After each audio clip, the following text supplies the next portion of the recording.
And welcome to my video. And this was the position from a game that I played yesterday. It was a classical game, and I had the white pieces. And as you can see from the evil bar, I'm completely lost.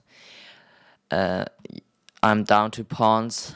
I mean, they're opposite colored bishops. That usually means that wrong chances are a bit higher, but he probably just has to push these two pawns, put the bishop on b7, and then run over with the king to d1, and I'm lost. So let's show how this could happen.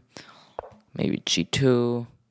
I don't know, maybe I do something like this, and then he can probably just run over with the king, push this pawn, and I can't do anything. Example, if I would just wait, then position like this could happen, where he overprotects his pawn, and he just runs over with the king. And once something like this happens, and king f2 can just queen, or if I, let's say, go here, let's say I do something like this, then he can also queen. And obviously I'm lost here in this position. So that would have been the winning plan, but I had some tricks. So he had to do this really carefully because, he saw this plan and he started with e3, and now suddenly it's a draw. Maybe you can think how this is a draw, but it's not too easy. And let's just see how the game continued. We just had seconds on the clock at this point. I played bishop c3, and with bishop c3, this move loses, but it sets up a very nice trap.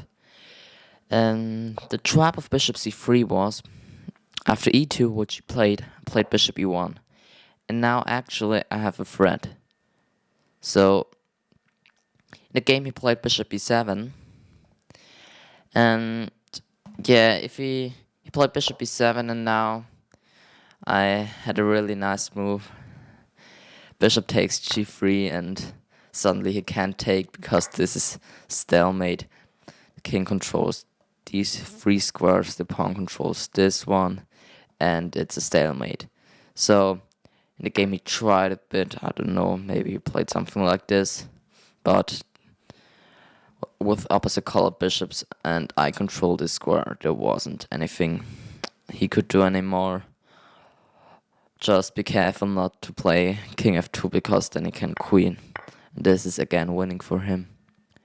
Actually, if he didn't play bishop e7 and just played e3, then I could.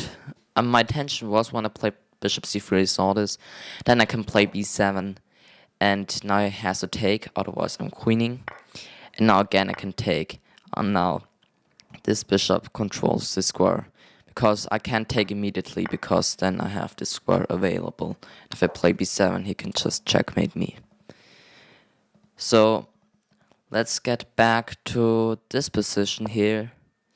And with that knowledge, you might be able to solve this. So, and find the best move for white. So we have to get this bishop on b7 so that it controls the h1 square, and this pawn has to be on e2, so it controls the f1 square, and only then I can take on g3.